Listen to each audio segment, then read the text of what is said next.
여러분 안녕하세요. 지난 한 주간 솔로몬이 가장 많이 지은 부분, 잠언 부분 여러분 공부하셨습니다. 잠언은 이렇게 스토리로 쭉 되어 있지 않기 때문에 그 잠언들을 쭉 모아놓은 거여서 좀 맥락이 없어 보이잖아요. 글에 맥락이 없어서 이렇게 공부할 때 쉽지는 않습니다. 맥락을 따라가면서 공부하면 좀 쉬운데 그러나 보석 같은 말씀들이 모여져 있죠. 게다가 누굽니까? 솔로몬이 기록하지 않았습니까? 뭐 누가 솔로몬의 지혜를 따르겠어요. 음, 예. 자, 그런 잠언이었습니다. 오늘 공부하실 6강도 마찬가지로 솔로몬이 지은 전도서와 아가서 이렇게 공부하시겠습니다. 여러분 전도서 하면은 무슨 전도하는 책 같잖아요. 네, 그렇습니다. 네, 전하기 위해서 쓴 책입니다. 그 전도서에서는 그 저자가 본인을 전도자라고 자꾸 부르는 거예요. 전도자는. 그래서 이 책 제목이 전도서가 됐습니다. 우리 지난번에 그 개요에 대한 거는 공부를 미리 했으니까 지금 곧바로 우리 바이블기의 교재로 들어가도록 하겠습니다. 여러분 교재 146페이지입니다. 교재 146페이지. 맨 위에 제목이 어떻게 되어 있죠?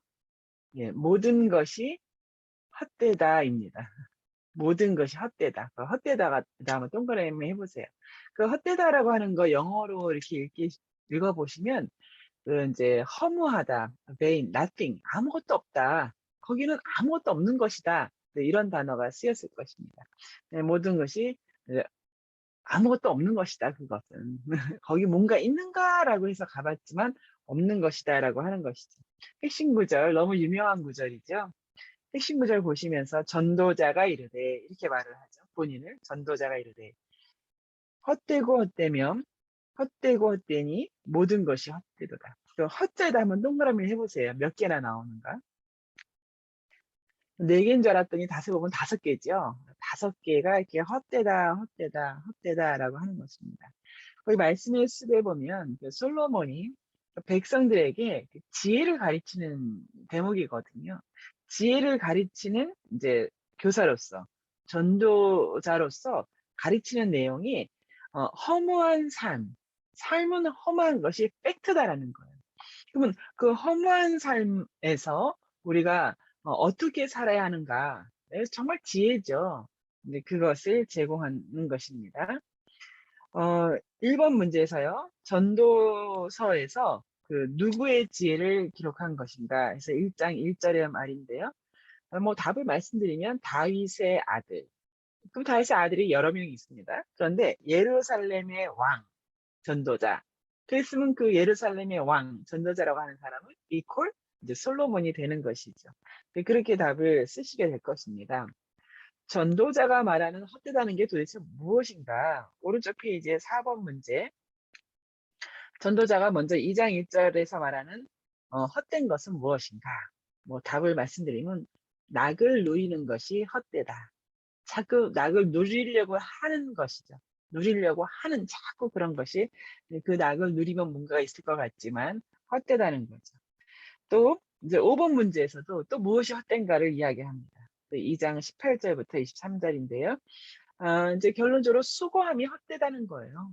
뭐 수고해서 무엇인가 막 얻으려고 하는 그런 수고입니다.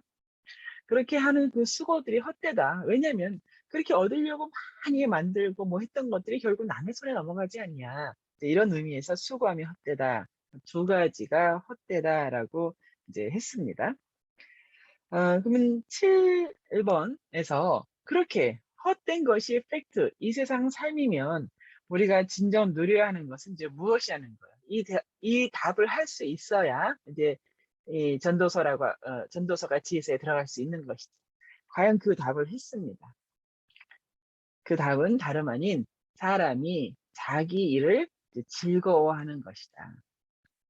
자기 일을 즐거워하지 않는 삶은 즐거워하지 않고 무엇인가 자꾸 다른 것이 있을 것처럼 그렇게 하는 것은 이제 그것은 이 허무한 세상에서 결국 헛된 것이다. 자기의 일을 즐거워하는 것이다라고 되어 있습니다. 자, 그 밑에 있는 말씀과 삶의 그 설명 부분과 요약 부분이 굉장히 좋습니다. 한번 꼼꼼히 읽어 가시면서 이렇게 하이라이트 하시면 좋을 것 같아요. 허무하고 부조리한 세상. 이 세상 앞에 붙은 형용사가 허무와 부조리예요. 그러니까 세상에 뭔가가 있을 것 같고 세상에 뭔가 이렇게 좀 정의로운 게 있을 거라고 생각하면 그거는 오산이라고 하는 거예요. 세상 자체는 허무하고 부조리하다는 거죠. 자, 거기서 인생을 행복하게 사는 길은 현재를 기뻐하고 선을 행하는 것이다. 라고. 네, 현재를 기뻐하고. 기뻐하는 사람의 특징은 감사하지요. 범사에 감사함이 나오는 것이죠. 그만큼 현재를 범사에 기뻐한다는 뜻이기도 합니다. 그 다음, 어떤 상황 속에서도 그 상황을 허락이란 단어도 한번 동그라미 보세요. 그 상황을 허락하신 혹은 우리가 유여하신 그 단어가 사실 좀 더 가깝습니다. 유여하신 하나님의 뜻을 찾고 그 뜻이 이루어질 때를 생각하며 기뻐하는 것이다. 하나님이 유여하셨다는 거예요. 이제 우리가 막 하나님께 간구하고 기도하잖아요. 하나님 이렇게 해주세요. 이렇게 됐으면 좋겠어요. 막 간구하잖아요. 근데 이제 우리 하나님께서의 속성이 있어요. 그 간구할 때 하나님께서 답하시는 속성이 있는데, 첫 번째는 우리가 간구할 때에 그 간구하는 것이 주님 안에, 하나님 안에 있는 것이 아닌 것을 구하면 당연히 받을 수가 없습니다. 당연히 받을 수가 없죠. 하나님 안에 있는 것을 구해야죠. 그렇죠? 예. 하나님 바깥에 있는 건 뭘까요? 예, 그거 뭐 원수를 뭐 죽이고자 하는 거, 뭐 미워하는 거, 뭐 시기 질투로 무엇인가를 원하는 거, 아니면 내 자존심과 내 명예를 위해서 무엇인가, 뭐 자식에 대한 걸 구하더라도 이렇게 되는 것은 하나님 안에 있는 게 아니잖아요. 그런 것을 구하는 것은 얻지 못한다는 것이지. 또 한 가지는요, 하나님 속성과 관련된 것입니다. 이제 하나님 속성과 관련된 것인데요. 하나님 속성은, 음, 자녀가 구할 때, 구한 그거보다도 그 자녀에게 가장 좋은 것을 주시는 게 하나님 속성이에요. 그래서 자녀가 구할 때, 그거보다 더 좋은 게 있으면서도, 그래, 이렇게 내주지는 못하시는 게 하나님의 성품이 있습니다. 속성이십니다. 하나님은 하나님의 것에서 가장 좋은 것을 내어주시게 되어 있으십니다. 또 한 가지 뭐 또 속성이 있으시죠? 예. 그 하나님은 그 약속을 붙들고 하나님이 하신 약속이 있어요. 성경 하나님이 하신 약속을 붙들고 기도하면 신실하심이 하나님의 속성이기 때문에 그 구하는 거를 뿌리치지 아니하시죠. 그거를 잘한 사람 중에 한 사람이 이제 모세이죠. 모세가 늘 여호와께서 말씀하실 때 이리이리 하셨으니 이 백성을 용서하여 주시옵소서. 항상 약속을 붙들고 기도했던 그 모세이기도 했습니다. 이제 이런 상황에서 있을 때 또 한 가지 이제 말씀드릴 때 하나님이 허락하셨다고 하는 이제 그 부분에서 이런 것도 해당이 됩니다. 아까 하나님께서 가장 좋은 것을 주시는 그런 성품이 있으시다고 했잖아요. 자, 그런데 한번 보세요. 우리 인생에서 살다 보면은 우리에게 가장 좋은 것이 사실은 자유입니다. 자유라고 하는 것은 두 가지 면에서의 자유죠. 하나는 사람으로부터의 자유입니다. 사람에게 매이지 않는 거죠. 또 한 가지 자유는 어떤 일에 매이지 않는 거예요. 그 일에 막 매이고 집착하게 되고 하는 그런 거 아닌 거죠. 사람과 일에 대해서 자유하기를 원하시는데요. 근데 그렇게 할 때에 우리에게 유효하시는 게 있는데요. 허락하시는 게 있는데요. 그것은 다름 아닌 내가 져야 할 십자가입니다. 십자가를 유효하시죠. 십자가를 허락하십니다. 그 길을 유효하시죠. 예, 그렇습니다. 하나님을 더욱더 알게 하기 위하여 눈으로만 보던 귀로만 듣던 하나님을 보게 하기 위하여 그리하여 사람과 일에 매이지 않도록 하기 위하여 하나님께서 허락하시는 것들이 이제 있는 것이죠.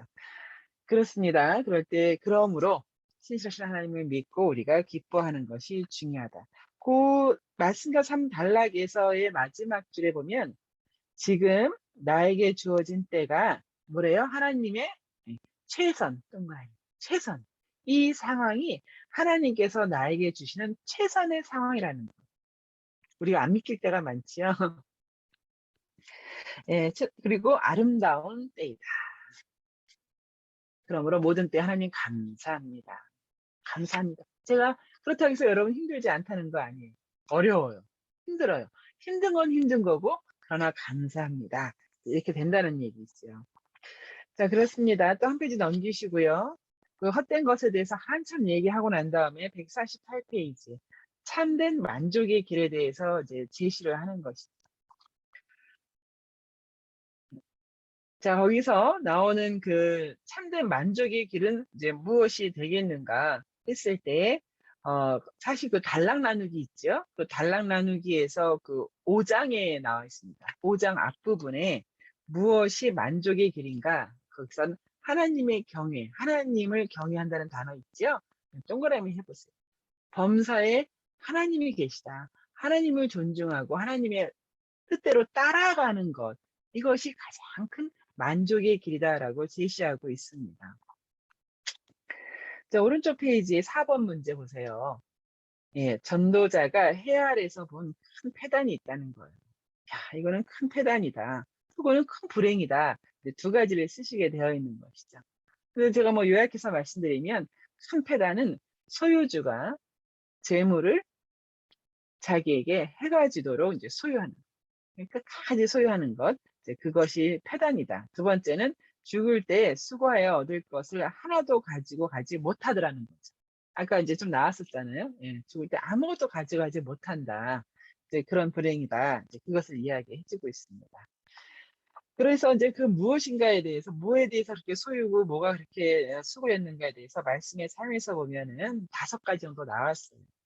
부, 동그라미 해보시죠. 명예, 자기의 이제, 자기가 이제 빛나는 것이죠. 자녀, 건강, 장수. 거기 보니까 이 모든 것을 하나님께서 주시는 이제 복이에요. 이런 것들을 얻는 것 자체가 우리 삶의 목적은 아니다. 이것은 하나님이 주시는 복이지만 우리가 추구해야 할 것은 아니다. 복으로 감사하고 하나님을 주시기를 원하시죠. 또 우리는 받지요. 근데 그것을 추구해 가면서 사는 것, 그것은 아니다. 그것이 삶의 목적은 아니다. 예, 거기 밑에 줄에 보면은 이제 선물이라는 단어가 있어요. 네, 선물입니다. 그 선물 중에 하나가 또 행복이에요. 우리가 행복을 추구한다. 이런 단어 쓰는데요. 과연 그런가? 우리가 행복을 추구하는 것이 목적인가?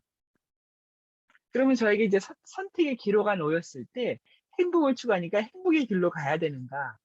글쎄요. 그거는 참 어려운 질문인데요. 행복도 이 행복감, 행복한 마음, 행복한 어떤 느낌, 이것도 선물이라고 저는 생각을 해요. 살면서 하나님이 주시는 위로, 행복이라고 저는 생각을 합니다. 아, 내가 하나님이 주시는 행복을 누려봤었지. 그러니 지금의 고난도 내가 견딜 수 있어. 하는 행복을 저는 선물이라고 생각을 하고 있습니다. 자, 한 페이지 더 넘기시고요. 150페이지, 삶을 누려라. 삶을 포기하지도 말라. 그런 삶을 포기하고, 뭐, 삶을 무가치하게 느낄 필요는 없다. 삶을 누려라라고 하는 것입니다. 근데 1번 문제에서 여전히 그 삶을 누린다는 것을 이제 가르칠 때에 1번 문제. 전도자는 초상집, 초상집에 가는 것이 잔치집에 가는 것보다 더 낫다고 했어요. 왜 그런가? 왜 초상집에 가는 것이 잔치집 가는 것보다 더 나은가? 내가 삶을 잘 누리기 위하여서 하고 있는 건데, 삶을 누리려고 이야기하려면 잔치집에 막 흥겨운 그런 데를 막 드나들어야 될 것 같은데, 초상집을 가라 하잖아요. 예, 이유는 이제 초상집, 모든 사람의 삶이 다 이렇게 죽음과 같다는 것이죠. 그래서 삶을 제대로 누리려면 그 삶의 끝이 무엇인지를 알고 진정 누릴 것을 누려야 된다. 이 얘기를 하고 있습니다. 그 전도자라고 하는 이 이제 솔로몬이 그 가장 자기 인생의 말기에 쓴 거예요. 사망하기 한 5년 전쯤 쓰였을 것으로 생각이 되는데요. 이제 이 솔로몬의 결론입니다. 이 전도서가. 이 결론이 굉장한 허물을 많이 이야기하는데 그 험한 것은 그가 허무주의자여서가 아니라 뭐 다 누려봤다 이런 의미가 아니라 세상 자체가 허무하다는 것을, 거기에는 아무것도 없다는 것을, 그 팩트를 이야기해 주는 거예요. 자, 그렇습니다. 그렇게 하면서 삶의 진정 가치를 이렇게 이야기하고 있기 때문에 우리는 뭐 솔로몬 같은 지혜가 없잖아요. 그렇게 뭐 많은 뭐 사람들을 만나보거나 누려보거나 뭐 이렇게 해보지 못했잖아요. 솔로몬이 말하는 이 삶의 진정한 가치보다도 뭔가 아직도 더 있을 것만 같은 거예요. 헛되다고 말한 그것이 아니야, 헛되지 않아. 거기 뭐가 있을 거야. 계속 우리가 이런 마음을 떨쳐버리지 잘 못하지요. 자, 그런 다음에요. 그 오른쪽에 5번 문제. 헛된 평생의 모든 날에 이제 어떻게 살라고 합니까? 이제 이것이 이제 결론이 되겠죠. 그죠? 아까도 좀 나왔었죠? 예, 살아있는 동안을 이제 즐겨라. 현재를 즐겨라. 이제 같은 맥락입니다. 6번 문제 한번 동그라미 해보세요. 많은 선을 무너지게 하는 것이 있다는 거예요. 저도 이거 이번에 다시 보면서 다시 한번 생각해 봤습니다. 많은 선을 무너지게 하는 것이 있다는 거고요. 두 번째는 지혜와 존귀를 허무는 것이 이제 무엇이냐는 거예요. 저도 이번에 이 문제 다시 한번 이렇게 보면서 많은 선을 무너지게 하는 것이 그거구나 라고 알게 됐습니다. 또 한 페이지 넘기시고요. 이제 마지막인데요. 거기서 결론이죠. 창조주를 기억하라. 거기에 핵심 구절. 저희 교회도 이제 어딘가 이것이 좀 적혀 있는데요. 핵심 구절. 일의 결국을 다 들었으니. 다 한번 동그라미 해보세요. 이거 솔로몬이니까 이렇게 이야기할 수 있는 거예요. 일의 결국을 다 들었으니. 또 너희가 다 듣지 않았는가? 얼마나 헛된 것인지, 어떤 패단이 있고 어떤 불행이 있는지, 그리고 모든 인생의 마지막이 어떤지 다 들었지 않느냐? 그러니 하나님을 경외하고 그의 명령을 지킬지어다. 이것이 모든 사람의 본분이다. 모든 사람의 본분이다. 모든 사람. 자, 결론이나 마찬가지죠. 그리고요, 1번 문제에서 전도자는 대가를 바라지 않고 나눠주는 선행. 이 선행에는 대가를 바라지 않고 나눠주는 선행이 있죠.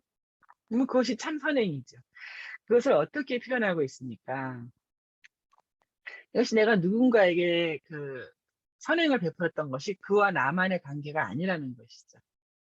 그와 나만의 관계가 아니라 이제 하나님이 개입하시죠. 선행을 다시 받을 것으로 갑자기 닥쳐올 재앙에 대비하는 일이다. 즉 갑자기 닥쳐올 재앙에 대하여서 하나님이 갚아주신다라고 하는 그런 의미의 표현을 하고 있습니다. 자, 그리고요. 이제 4번 문제 동그라미 많이 해주세요. 거기다 하이라이트도 한번 해주세요. 창조주를 기억하라. 근데 기억하라고 하는 것은 창조주를 기억하라. 뭐 기억력이 굉장히 좋아야 된다. 이제 그런 뜻이 아니라 창조주를 너의 가슴에 품어라, 담아라. 이제 이런 의미가 되는 것이죠. 사모해라. 뭐 우리 신약에서는 성령 하나님으로 충만하라. 뭐 다 이런 표현들입니다. 그 마음에 창조주 하나님을 가득 품어라 이런 뜻인데요. 어떤 날들이 오기 전에 이제 어떤 날들이 온다는 거예요. 그 네 가지를 쓰셔야 돼요. 네 가지의 어떤 날들이 닥친다는 거예요. 그런 날이 닥칠 거니까 그 전에 해야 될 것이 있는데 창조주를 기억하라 라고 되어 있습니다. 6번 문제가 우리 아까 암송구조라고 같은 문제죠. 지금 아마 금방 답을 쓰실 수 있으실 거예요. 일의 결국을 다 들었으니 내가 다 들었고 너희가 다 들었으니 하나님을 암송구절이죠. 예, 지금 쓰실 수 있죠. 경외하고 그의 명령을 지킬지어다. 이것이 모든 사람의 본분이다. 네, 그렇습니다. 자, 그 다음에요. 한 페이지 넘기시면 솔로몬의 이제 성경에 기록된 마지막 아가서입니다. 아가서는 모두 5번의 만남을 쭉 기록한 거예요. 네, 첫 번째 만남, 두 번째, 세 번째, 네 번째, 5번째 만남을 이제 기록했는데요. 사랑하는 여인과의 만남이죠. 근데 이 만남이라고 하는 게 무슨 드라마처럼 뭐 이렇게 이어지는 게 아니에요. 그냥 첫 번째 만남에 대한 것을 그것도 꼭 첫 번째라고 할 수도 없어요. 그냥 어떤 만남에 대한 것을 하나 기록했고요. 또 이제 또 만남에 대한 것을 또 하나 기록한 거예요. 여기도 맥락은 없어요. 맥락이 없기 때문에 이것을 뭐 이렇게 어떤 맥락을 찾고자 이렇게 할 필요는 없는 것입니다. 아가서 우리 154페이지 첫 번째, 두 번째 만남에 대한 거 나왔는데요. 거기 핵심 구절이 나왔죠. 내 사랑하는 자는 나에게 속하였고 나는 그에게 속하였다. 이제 저는 수학을 공부한 사람이잖아요. 그래서 이제 A하고 B가 있죠. 그러면 A가 B에 속하였고 B가 A에 속하였다. 이게 뭐냐? 이게 우리 수학에서는 고로 A와 B가 똑같다. 하나다. 같은 거다. 할 때 우리가 이렇게 이제 표현을 이제 쓰거든요. 수학에서는요. 예. 그래서 저는 이걸 보면서 내 사랑하는 자가 내게 속했고 내가 그에게 속했다는 것은 둘이 하나구나. 같은 거구나. 완전히 연합된 거구나. 저는 이제 그렇게 인식을 합니다. 자, 그리고요. 이것은 이제 아까 이제 말씀드린 것처럼 그냥 어떤 만남에서의 그 사랑, 어떤 애틋함, 그것을 표현한 거기 때문에 이제 읽어가시면서 쭉 답을 쓰실 수 있습니다. 4번 문제 아주 유명한 문제죠. 우리 일상생활에서도 많이 이제 적용하는 문제인데요. 신랑은 신부를 사랑의 포도원으로 이제 초대를 했어요. 근데 거기서 무엇을 잡으라 그래요? 그 사랑의 포도원을 허무는 작은 작은 여우를 잡으라고 되어 있습니다. 그러니까 허무는 게 있는 거예요. 우리 삶에서는 항상 이렇게 허무는 게 있어요. 우리가 지속적으로 세워가는 노력이 있어야 되는 거죠. 그냥 멈추고서 나는 아무것도 안 하고 편하게 있을 거다. 그럼 이제 당홀해지는 것이죠. 늘 세워야 되는 이제 그런 상황입니다. 그 다음에 6번 문제에서는요, 이제 두 가지를 쓰시게 되죠. 공통적으로 등장하는 신부의 고백, 그 하나 쓰시고요. 이제 부탁의 누구에게 무엇인가 부탁하잖아요. 이제 그렇게 나눠서 두 가지를 쓰시게 되어 있습니다. 한 페이지 넘기시면요. 이제 세 번째와 네 번째 만남에 대해서 나오는데요. 거기 말씀의 숲에 보면 아까 제가 말씀드린 그 내용이 나옵니다. 말씀의 숲에서 아가서는 노래들의 모음이기 때문에 이야기의 연속으로 이렇게 이해하려고 하면 이제 안 된다는 거죠. 그냥 단편들을 모아놨다. 이제 그렇게 생각하시는 것이 맞죠. 자, 그렇습니다. 그다음에 5번 문제. 이제 신랑과의 불협화음. 사랑하는 신랑이잖아요. 사랑하는 신랑과 이제 신부의 불협화음이 있을 때 신부가 어떻게 되냐는 것이죠. 여러분 잘 아시죠? 뭐 내가 사랑함으로 병이 났다. 이제 그런 건데 그 구절을 이렇게 한 구절 정도 이렇게 적으시면 됩니다. 마지막으로 158페이지 다섯 번째 만남이 이제 마지막인데요. 거기 핵심 구절에 너는 나를 도장같이 마음에 품고 도장같이 팔에 두어라. 도장이라고 하는 것은 실이죠. 실이라고 하는 것은 이제 소유를 나타낼 때의 실입니다. 예, 그러니까 소유처럼. 너는 나를 너의 소유물인 것처럼 그렇게 너의 마음에 품고 도장같이 마음에 둬라. 이제 그런 뜻이죠. 사랑은 죽음같이 강하고 질투는 수월같이 잔인하며 불길같이 일어나니 그 기세가 여호와의 불과 같으니라. 이 아가서에서 이제 하나님, 뭐 여호와라는 말이 안 나온다고 했잖아요. 지금 이 구절에서처럼 여호와의 불과 같으니라. 그러니까 어떤 사랑을 질투를 표현할 때 여호와의 불을 인용한 것이지 여호와의 불 자체를 뭐 설명한 거나 이렇게 한 건 아니거든요. 여기서만 이렇게 쓰였습니다. 그래서 이제 이 아가서가 이게 성경이 될 수 있냐 없냐. 또 지난번에 말씀드렸나요? 그 이제 칼빈이 주석을 쓰지 않았던 두 권의 책 아가서와 요한계시록 이제 그렇습니다. 예, 오른쪽 페이지 5번 문제. 예, 아까 우리 이제 읽었던 그 암송 구절이니까 금방 이제 답을 쓰실 수 있죠. 앞에 거 두 개는 도장같이 네, 그렇게 됐고요. 사랑은 죽음보다 강하고 이제 그렇게 쭉 쓰시고 맨 밑에 칸도 찾아서 쓰실 수가 있습니다. 우리 전도서하고 아가서 이렇게 공부하시는데요. 이 전도서하고 아가서가 이게 진짜 성경에서 어떤 의미를 갖고 있는가 이제 이렇게 하실 수 있는데 제가 이제 PPT로 조금 정리를 해서 보여드리도록 하겠습니다. 자, 그 전에 우리가 같이 만나서 공부했으면 항상 지난주에 공부한 것을 갖고 이렇게 나누게 되어 있어요. 이 바이블키에서는 이런 어떤 나눔에 대한 것들을 주는데요. 여기서는 이렇게 되어 있습니다. 지난번 이게 잠언을 공부하신 다음에 마음을 지키는 것이 중요합니다. 잠언을 공부해보니 그렇지 않습니까? 그렇지 하는 것이죠. 생명의 근원이 이에서 나기 때문입니다. 최근에 마음을 지킴으로 얻은 유익이 있습니까? 마음을 꼭 지킴으로써 얻은 유익, 여러분 많으실 거예요. 마음을 지키는 일에 실패함으로 또 얻은 우리가 교훈이 있지요. 내가 그때 마음을 지킬 걸. 자, 반면에 내 마음을 지키는 거 너무 중요합니다. 그와 동시에 내가 지켜줘야 할 타인의 마음이 있습니다. 타인의 마음을 자꾸 허물면 안 되죠. 자꾸 쑤셔대면 안 되죠. 내 마음을 지켜야 되는 것처럼 타인의 마음도 존중하며 지켜줘야 하는 것이 굉장히 중요합니다. 자, 그렇고요. 우리 전도서 공부한 거 해볼게요. 자, 전도서 영어로는 굉장히 어렵죠? 에클레시아스티스 이렇게 되어 있습니다. 전도서 1장 1절에 아까 말씀드렸죠? 다윗의 아들 한 여러 명이 있는데 그 중에서도 솔로몬의 왕 전도자라고 했으면 이제 우리가 솔로몬인 것을 알 수 있죠. 예루살렘의 왕 전도자라고 했으니까 솔로몬인 것이죠. 전도자라는 표현을 이제 7번이나 쓰고 있습니다. 그 전도서라는 그것에 대한 히브리 성경의 제목은 전도자, 전파자. 그래서 보통 히브리 성경은 그 제일 처음에 1장 1절이라고 할 수 있겠죠. 거기 나오는 단어를 이제 제목으로 씁니다. 우리 한국말로 전도서라고 한 것은 진리를 전하는 책이라고 해서 전도서라고 했고요. 솔로몬 사망 5년 전쯤 기록한 이제 솔로몬의 최종 결론이라고 이야기할 수 있습니다. 전도서는 4가지 주제를 사실 다루고 있습니다. 하나님을 떠난 세상, 하나님이 있고요. 그리고 이제 아까 허무하다라고 하는 것은 하나님을 떠났을 때, 경외하지 않았을 때 얘기고요. 삶을 이야기 많이 합니다. 어떻게 살아라라고. 그리고 그리스도에 대한 것이 이제 다루고 있는 주제입니다. 궁극적인 구원에 대해서요.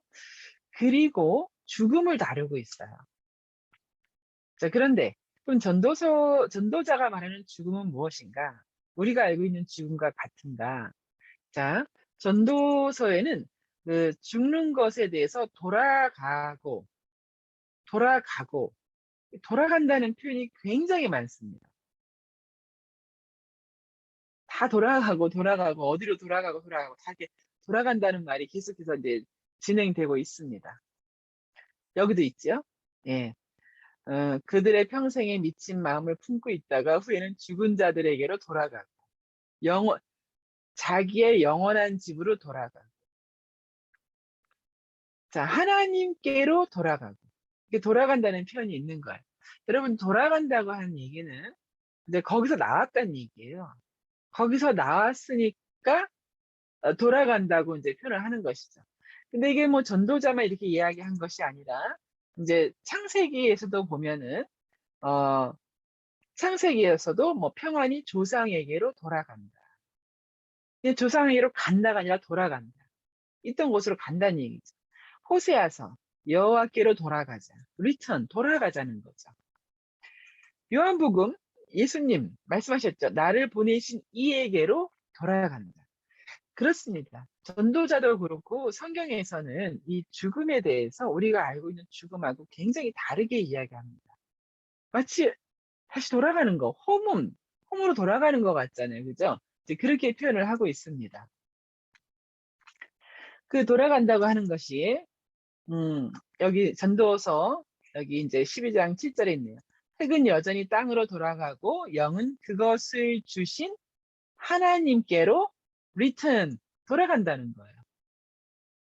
현대어 성경 번역에서는 너의 생명이 어디로 가냐? 그 너의 생명을 주신 하나님께로 돌아간다는 거예요. 그 생명은 다시 하나님께 속해서 하나님께로 돌아간다는 것이죠. 이것이 전도자가 말하는 죽음입니다. 여러분이 알고 있던 것과 같은가요? 예, 성경은 동일하게 이렇게 해서 계속해서 이야기합니다.